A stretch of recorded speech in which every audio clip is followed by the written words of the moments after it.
You could be eating fine and actually exercising and sleeping enough, but still have a problem if your lighting is incorrect. Your circadian rhythm is a clock, okay?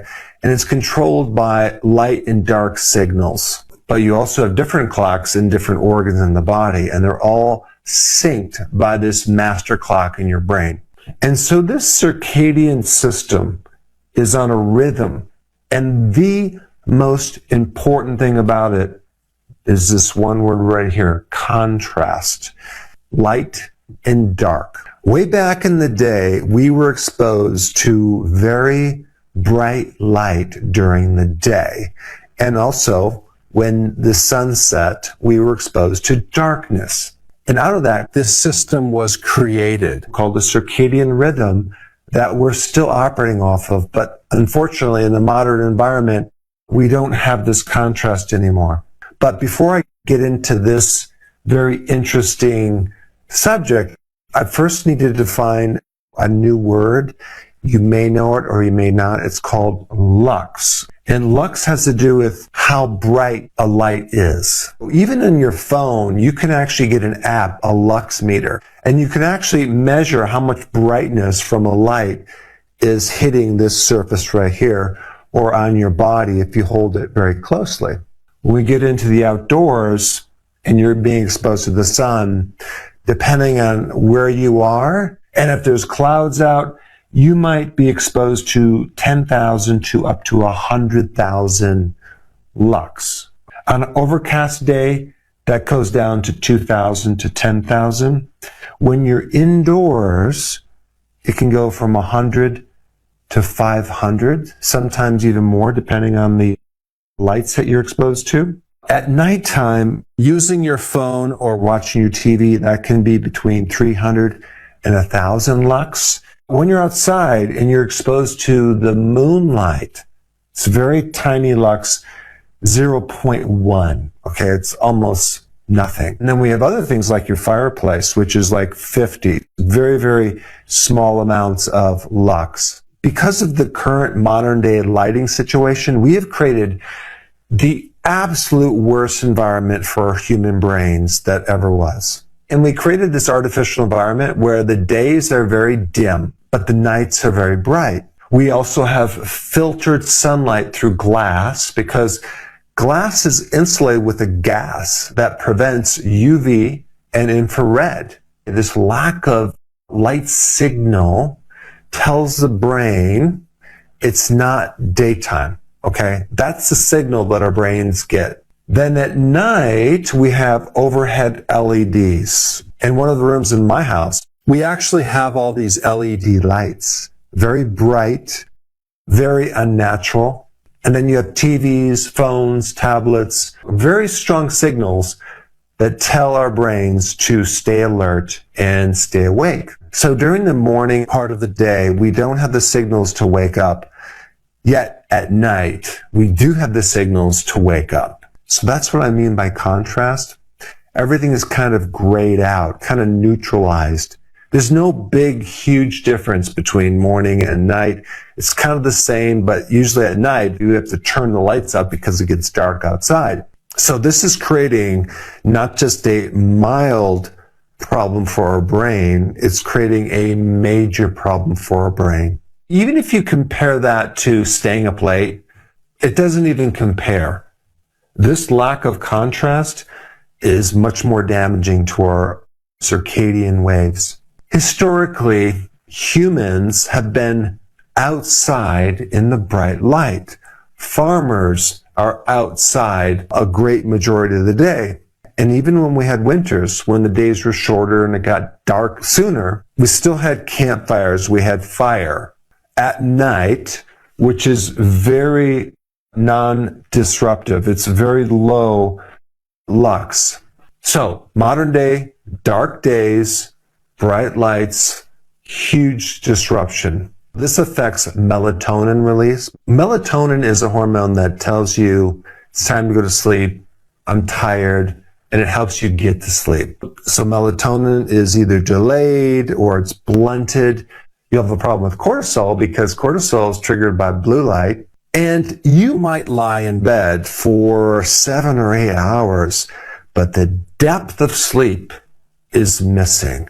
When you go to bed at night, you go through 4 cycles of sleep, from a superficial to a deeper sleep. Most people don't even get close to the capacity of what they really need with the deep, restful sleep. This affects metabolism, it affects insulin, it affects blood sugar, but it really affects a person's mood, anxiety, depression. I mean, I've had patients who ate perfectly, exercised consistently, but they didn't sleep well. And that's the thing that stopped them from losing weight. There's also a lot of data on this. I'm going to put some research down below. Brighter nighttime light exposure and risk for type 2 diabetes. When you're outside during the day in the sun, getting the bright light, this is what your body needs. And even your blood sugar will be better just from that. Regardless of what you eat, it's going to help your blood sugar to a certain degree. Whereas evening bright lights worsen your blood sugar. And then on top of that, at night, what do people do? They snack, they graze. Terrible, deadly combination. So in other words, light can have a huge impact on your metabolism. Now, if you've ever visited someone in the ICU, or you yourself been in an ICU, you notice that they always keep the lights on like 24/7, and they kind of come in and check on the person every couple hours. I know I was there one time, and literally all night long, they're waking me up, checking on me, and literally I had the light on. It's a terrible environment for recovery. There's something called ICU acquired delirium as a circadian rhythm disorder. Now, certain hospitals are starting to use dynamic lighting. Hopefully all of them will get on board, but it's a big issue. When the darkness disappears, your brain destabilizes. And if you really want to see a situation where that night is removed completely, look at institutions that have 24/7 lighting, prisons. You talk about severe sleep deprivation, mood disorders that come from that. This is why constant or chronic lighting is considered psychologically harmful. The brain desperately needs night, darkness, just as much as it needs light in the sun. Humans have evolved with a lot of contrast, and in modern day, that's pretty much gone. This is called an ancestral mismatch. So the fix for this is not a supplement. It's not discipline. It's not even an environmental correction. Rule number 1, make your days aggressively bright. Get outside before noon and expose yourself to sun. I'm not talking about being burned, but just get out there and get more sun. And I would also be hesitant about wearing sunglasses because you need some of that light to get into the eye. And I'm not talking about looking into the sun, but just maybe to the side. It's okay to squint. If you're not squinting, then you're doing it wrong. But some of that light needs to get inside the eye, okay? From an angle, okay? Not directly right into the retina. But even cloudy days will work because you are going to be getting certain amounts of light through clouds. Not to the same lux, but you'll get something. Number 2, make night genuinely dark. No overhead lights. Just turn the overhead lights off. You might want to get a couple lights around your room that are like soft and like amber.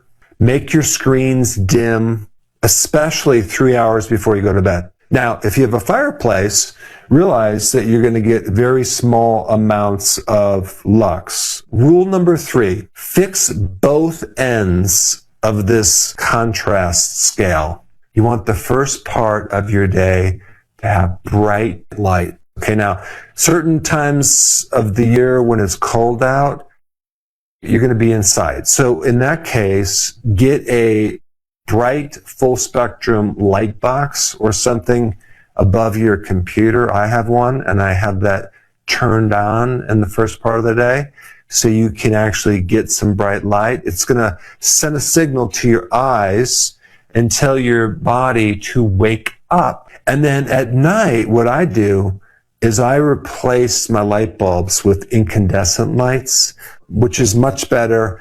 It's very low lux, and they're kind of dimmed, and they're really hard to get nowadays, but if you can find them, that'd be great. Just realize modern disease is not just created by what we eat, but it's also other things too. And light is right there at the top of the list. Make sure when you go in your room that you don't have these little lights around, and maybe you might have a charger with a light on it. Cover up those lights. This is probably the lowest hanging fruit, the easiest thing to do to create the biggest impact on not just how long you sleep, but the quality of sleep, how deep you sleep, how you feel, your mood, how you feel when you wake up, your metabolism, your hormones, your cognitive function. Because the lack of contrast creates the opposite effect. Now, since I'm talking about light, I did an interview with this doctor on light that is literally mind-blowing. The benefit of sunlight. If you haven't seen that, you have to watch it. I put that video up right here. Check it out.